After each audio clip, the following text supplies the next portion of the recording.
प्रिय भक्तों, भगवान श्री कृष्ण दुर्योधन की मेवा छोड़कर विदुर जी के पास गए और विदुर जी ने भगवान को बाजार फल लेने चले गए कि श्याम सुंदर आ रहे हैं, बढ़िया बढ़िया फल लाएंगे, श्याम सुंदर को खिलाएंगे। अभी भगवान के लिए फल लेने, काजू बर्फी मेवा मिष्ठान लेने विदुर जी बाजार गए। तब तक भगवान का आगमन हुआ और भगवान ने आकर काकी जी से कहा, काकी जी, विदुरानी अपने घर में अंदर साफ सफाई कर रही थी, श्याम सुंदर आएंगे, गाय के गोबर से आंगन को लीप रही थी। भगवान आ गए, दौड़ पड़ी, विदुरानी चरणों में गिर पड़ी। भगवान ने उठाकर काकी जी को हृदय से लगाया। टुकुर टुकुर बूढ़ी काकी देख रही है। भगवान ने कहा, काकी बैठाओगी नहीं? काकी जी ने भगवान को एक आसन पर बिठाया, चौकी उल्टी रख दी। उस चौकी के एक पहिया, एक पांव टूटा था, उल्टी। भगवान ने सीधा नहीं किया, मेरा भक्त जहां बिठाए मैं वहां बैठूं। बैठ गए। काकी जी टुकुर टुकुर देख रही है, कुछ बोल नहीं पा रही है। भगवान बोले, काकी जी बड़ी भूख लगी है, कुछ खवाओगी? जाकर देखा तो चूल्हे पे भतुए की साग पक रही थी। विदुरानी को लगा ये भतुए की साग तो भगवान को कैसे खिलाऊं, वो तो 56 भोग खाने वाले हैं। तो बगीचे से केला तोड़ कर लाई और बैठ गई। भगवान को भगवान इतने सुंदर की नजर हटती नहीं। लग रहा है इतने दिन बाद पहली बार तो जीवन में अच्छे से देखा है, देख लूं। छीलती जा रही है फल, छिलका भगवान को देती जा रही है, फल को फेंकती जा रही है। उसका ध्यान ना तो केला में है मैया, ना तो छिलके में है, उसका ध्यान तो पूरा भगवान श्री कृष्ण में है। और याद रखना भक्तों, जो भगवान को देखते हैं, जिनका ध्यान भगवान में है, वह छिलका भी खिलाएं तो ऐसे भक्तों के हाथ का छिलका भी भगवान खाते हैं। कब? जब प्रेमी विदुरानी की तरह हो तब। उनका ध्यान न छिलकों में है न फलों में, बस भगवान को दे गए। अहरनिश बिना अपलक दृष्टि से, कोई पलक नहीं झपक रही है, बस मेरे कृष्ण आए हैं, कृष्ण कृष्ण कृष्ण जप रही है, देख रही है और भगवान को छिलके खिला रही है। धन्य है भगवान कि आज भक्त देख रहा है। तो भगवान को भी रहा ना गया और भगवान भी भक्त को ऐसे देखे कि भगवान को भी याद नहीं कि मैं क्या, खिलाने वाले को पता नहीं मैं क्या खिला रही हूं और खाने वाले को पता नहीं मैं क्या खा रहा हूं। यही भक्त और भगवान का मिलन है, यही प्रेम है, यही वो प्रेम है जिस प्रेम से भगवान मिलते हैं। मतलब व्यक्ति भूल जाए कि मैं कौन हूं, मैं क्या खिला रही हूं, क्या खिला रहा हूं, क्या सब भूल जाना, अपने को मिटा देना, उनमें समा जाना, यही प्रेम है।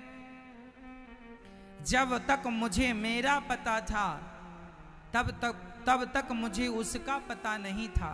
जब उसका पता चला तो मुझे मेरा पता नहीं कि मैं कौन हूँ, कहाँ से हूँ, क्या हूँ। अपना पता भूल गई विदुरानी और छिलकों का भोग लगाया। भगवान ने छिलके खाए, तब तक विदुर जी आए और विदुर जी ने कहा, अरे देवी, भगवान को छिलका खिला दिया। एक थाली पे बढ़िया मेवा मिष्ठान परोसे और श्याम सुंदर के सामने रखा। भगवान ने खाते हुए काका जी से कहा, काका जी, जो स्वाद मुझे इन छिलकों में आया, सच्ची कहता हूँ आज तक मुझे किसी भोजन व्यंजन में इतना स्वाद नहीं जितना स्वाद इनमें आया। भगवान से किसी ने पूछा, प्रभु जी आप राम बनकर गए, आप कृष्ण बनकर गए, आप बताओ कि सबसे बढ़िया आपने खाया कहाँ, कौन सा भोजन अच्छा लगा, किसने आपको सबसे बढ़िया खिलाया है? क्या माँ यशोदा ने अच्छे से खिलाया है? क्या माता कौशल्या ने अच्छे से खिलाया है? या माता देवकी ने आपको अच्छे से खिलाया? बताइए आपको सबसे बढ़िया भोजन कहाँ अच्छा लगा, किसका अच्छा लगा? तब भगवान ने कहा, मैंने 3 बार ही भरपेट भोजन किया है। 3 बार। कहाँ कहाँ? पहला, माता शबरी ने बेर खिलाए वो मैंने पेट भर के खाई। अच्छा, दूसरा मैंने अपनी काकी विदुरानी के हाथों से, माता विदुरानी के हाथों से छिलके खाए, पेट भर के खाया। अच्छा, तीसरा मैंने सुदामा के चावल पेट भर के खाए, खूब खाया।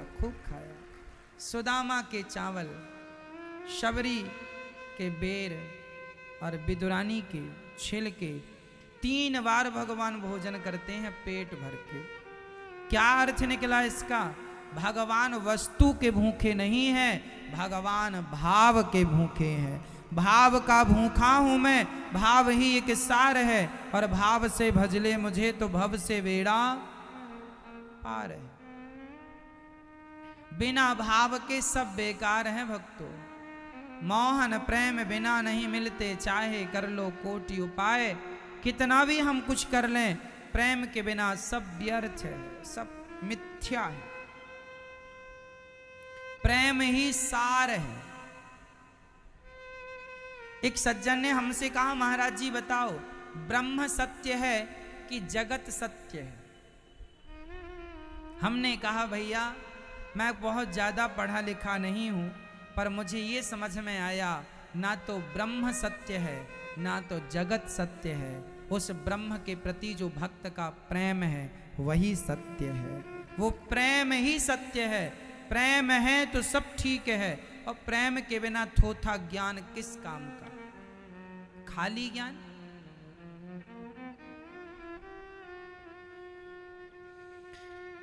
विदुरानी के छिलके खाकर भगवान पूरी लीला करके जब धराधाम को छोड़कर गए, उसके पश्चात श्री विदुर जी महाराज को उद्धव जी ने कहा कि भगवान चले गए। उद्धव जी मैत्रेय जी के पास गए। मैत्रेय मुनि हरिद्वार की धरती पर विराजते थे। हाथ जोड़कर विदुर जी ने प्रश्न किया कि भगवान इस संसार में क्यों आते हैं?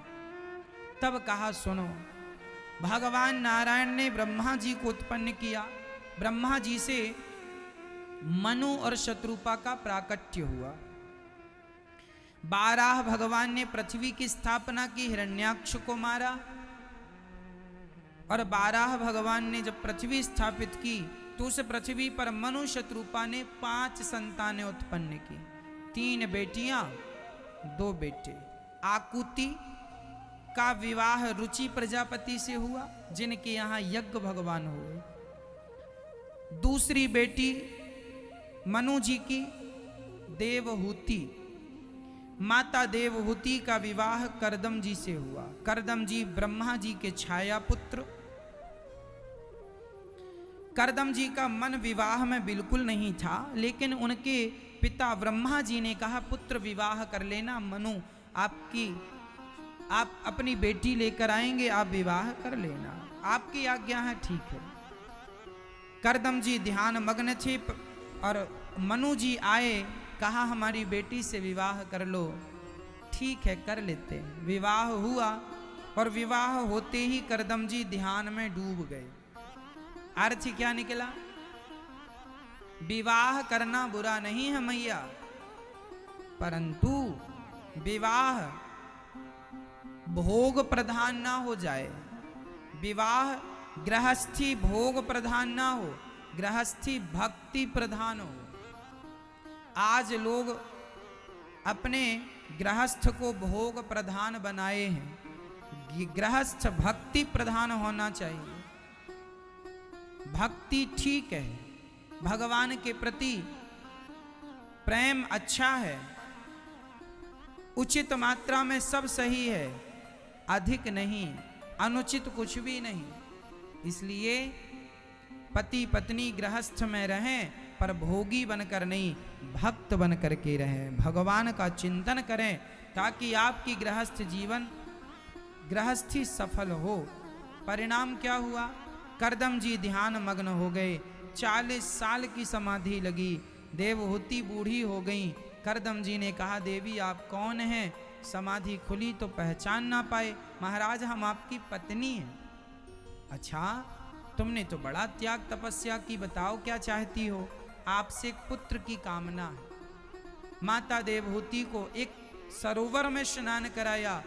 देखिए हमारे करदम जी कितने बड़े डॉक्टर हैं। माता देवहूति बुढ़ी हो गई हैं, एक सरोवर में स्नान कराया तो बिल्कुल जवान हो गई दोनों स्वयं भी। इस उच्च कोटि का इलाज उन्होंने कर दिया अपने तपस्या के बल पर। तपस्या में बड़ी शक्ति। आज डॉक्टरों के पास जितनी दवाई है, इससे भी ज्यादा दवाई, इससे भी ज्यादा आविष्कार पहले था। पहले की चिकित्सा आज से भी ज्यादा प्रभावशाली थी। कैसे? शंकर जी के पुत्र गणेश जी का सिर कट गया तो हाथी का सिर जोड़ दिया। क्या आज के जमाने में किसी इंसान के धड़ पर हाथी का सिर जोड़ा जा सकता है? नहीं। लेकिन इस प्रकार की डॉक्टरी थी शंकर जी के पास, इस प्रकार का इलाज था कि उन्होंने गणेश जी पर हाथी का सिर जोड़ दिया और सर्जरी कर दी। जो सर्जरी भगवान शिव ने की, वह सर्जरी का तो आज लोग सोच रहे हैं, लेकिन अभी वहां तक पहुंचे नहीं। बहुत टाइम लगेगा ना। हमारे शास्त्रों में साइंस भी है, विज्ञान भी है। शास्त्रों को पढ़ोगे तो विज्ञान भी समझ में आएगा कि ये विज्ञान है। शंकर जी ने 2 बार सर्जरी की, एक पुत्र की, एक ससुर जी की। दक्ष के सिर पर बकरे का सिर जोड़ा। मतलब यह अभी तक साइंस ने खोजा नहीं, पर फिर भी ये चीजें हैं। हाँ या ना? करदम जी बहुत बड़े डॉक्टर भी हैं, बहुत बड़े भक्त भी हैं। उन्होंने एक जड़ी बूटियों का रस निकालकर सरोवर में तप के बल से दोनों जवान हुए। और साइंटिस्ट भी हैं करदम जी। एक विमान बनाया अपने लिए तप के बल से। विमान उड़ने वाला, कामक, बिना डीजल बिना पेट्रोल उड़ता है। उस विमान पर दोनों बैठे और बहुत वर्षों तक भ्रमण किया। करदम जी की 9 बेटियां हुई। यह 9 बेटियां ही नवधा भक्ति हैं। 9 बेटियां हुई। 9 बेटियों का विवाह करदम जी ने ब्रह्मा जी के 9 पुत्रों से कर दिया। अब क्या हुआ? अब करदम जी ने कहा अपनी पत्नी से, सुनती हो भाग्यवान, अब हम जा रहे हैं। कहाँ जा रहे हैं? गृहस्थी पूरी हो गई। अच्छा, गृहस्थी का कर्तव्य पूरा कब होता है? जब बेटी का विवाह हो जाए, बेटे का विवाह हो जाए। आपके बेटे का विवाह हो गया, आपकी बेटी का विवाह, बेटे का विवाह हो गया। अब आपकी सारी जिम्मेदारी खत्म हो गई कि नहीं? हाँ या ना? बोलो हाँ या ना। जब सारी जिम्मेदारी खत्म हो गई तो फिर काहे चिपके पड़े हो संसार से? अब कौन सी जिम्मेदारी है तुम्हारी? महाराज बेटे का विवाह तो हो गया, पोते का विवाह और देख लो। फिर ये इच्छाएं पूरी नहीं होती। फिर तो इच्छाओं का कोई अंत नहीं है, कोई अंत नहीं है इच्छाओं का। इसलिए मेरी माँ, बेटे का विवाह हो गया, बेटी का विवाह हो गया, दोनों अपने घर सुखी हो गए, उन्हें जिम्मेदारी दे दो। और अब धीरे धीरे आप संसार से अपना मन हटाओ। बेटा से, बेटी से, नाती से, पोता से, परिवार से, रिश्तेदार से, जमाने से धीरे धीरे मन हटाओ और अपने मन को धीरे धीरे भगवान से जोड़ दो। यही बुढ़ापे की और यही गृहस्थी की सार्थकता है। अब बुढ़ापे में भी आदमी बेटा बेटियों में उलझा पड़ा। तुम्हारी दाढ़ी पक गई, मूछ पक गई, दांत गिर गए, तुम्हारे बाल पक गए, फिर भी तुम बेटा बेटी में लगे हो। क्या यही तुम्हारा धर्म है? तुमने अपने बच्चों को पाल पोस के बड़ा कर दिया। अब तुम्हारे बेटों के बेटे हैं तो वह उनकी जिम्मेदारी पूरी करें। तुम ठेका लिए हो सबका। बोलो। तुमने ठेका ले रखा है सबका कि बेटों का भी पालन करोगे और बेटों के बेटों का भी तुम ही करोगे। फिर तुम्हारे बेटे क्या करेंगे? चूड़ियां पहना के बिठा दो घर में। जब तुम्हें ही सब करना है तो उन्हें चूड़ियां पहनाओ। फिर तुम्हारी औलाद क्या करेगी? तुम ही सब करोगे तो तुम्हारे बेटे क्या करेंगे? तुम ही नाती पोतों के लिए सब करोगे तो तुम्हारे बेटे क्या करेंगे? वो अपने बेटों के लिए वो करें। अब तुम बेटा बेटों के लिए, नाती पोतों के लिए बहुत कुछ कर चुके हो। अब कुछ करना है तो अपने लिए कर लो। ये अपने लिए करोगे तो वहां काम आएगा जब यहां से जाओगे। इसलिए कुछ अपने लिए कर लो, नहीं तो अपने लिए तो हाथ खाली रह जाएंगे। अच्छा ये बताओ, आपने अपने लिए क्या किया? क्या किया? जो धन दौलत तुमने जोड़ा है वो तो बेटों के लिए जोड़ा है। जो प्रॉपर्टी बनाई है वह तो बेटों के लिए बनाई है। आप अपने लिए आपने क्या बनाया? आपके अपने लिए क्या? तुम्हारा पुण्य ही तुम्हारा अपना है, तुम्हारा धर्म ही तुम्हारा अपना है। धन दौलत जो भी तुमने गाड़ी और बंगला बनाया है वो सब धरा रह जाएगा। जो कभी पुण्य किया होगा, दान किया होगा, वही संपत्ति तुम्हारे संग जाएगी। धनानि भूमौ पशवश्च गोष्ठे नारी ग्रह द्वारी जनः श्मशाने देहश्चितायाम परलोक मार्गे धर्मानुगो गच्छति जीव एका। बताओ इंसान के साथ क्या जाता है? मैया बताओ आपके साथ क्या जाएगा? कुछ जाएगा? जाएगा। आपके पति आपके संग जाएंगे? भाग्यवान अकेली न जा, मैं भी चलता हूं। आपके पति आपके साथ जाएंगे ना? आपकी पत्नी आपके साथ जाएगी ना? अच्छा तो आपका शायद बेटा आपके साथ जाए? नहीं, बेटा नहीं जाएगा। अच्छा हमें लगा जाएगा। आप लोग इतना प्यार करती हो, बेटा बेटा बेटा साथ जाए। यमराज तक छोड़ के आए आपका बेटा। अच्छा तो फिर आपकी बेटी जरूर जाएगी आपके साथ? जाएगी नहीं। अच्छा हमारी माताएं तो बेटी से बहुत लगाव रखती हैं, जाएगी आपके साथ? मैया जाएगी नहीं। अच्छा तो फिर आपने जो कुत्ता पाला है साथ, वो कुत्ता जाए आपके साथ? उससे बड़ा मोहब्बत बड़ा प्यार है, जाएगा? अच्छा आपने तिजोरी में मैया कुछ पैसे बचा के रखे हैं, वो जाएंगे आपके साथ? नहीं। फिर आपने पिछले साल रानी हार बनवाया था, जाएगा? हार को ले जाना साथ में। हार भैया तुम ही चलो। फिर नहीं। फिर कौन जाएगा? अब हम बताते हैं कि कौन कहां तक आपका साथ देता है। तुम्हारी पत्नी तुम्हारा कहां तक साथ देगी? सिर्फ दरवाजे तक। देहरी में माथा रख करके रोती रह जाएगी। पत्नी का साथ है द्वार तक। पति का साथ कहां तक? पति का साथ है शमशान तक। पति कहां तक साथ देगा? शमशान तक। अच्छा पुत्र कहां तक साथ देगा? शमशान तक। पड़ोसी कहां तक साथ देंगे? शमशान तक। रिश्तेदार कहां तक साथ देंगे? शमशान तक। बस शमशान तक साथ दुनिया का। ये हमारा शरीर कहां तक साथ देता है? ये हमारा साथ चिता तक देता। चिता में जल जाता है ना हमारा शरीर। धनानि भूमौ पशवश्च गोष्ठे नारी ग्रहद्वारी जनः श्मशाने देहश्चितायाम। देह चिता तक साथ देता। फिर आगे कौन साथ देगा?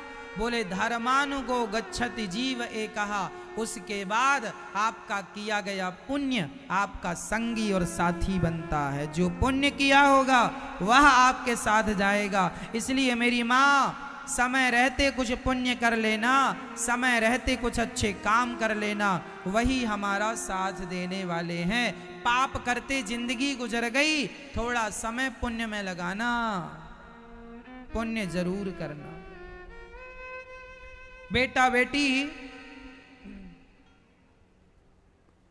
साथ नहीं देंगे, हाँ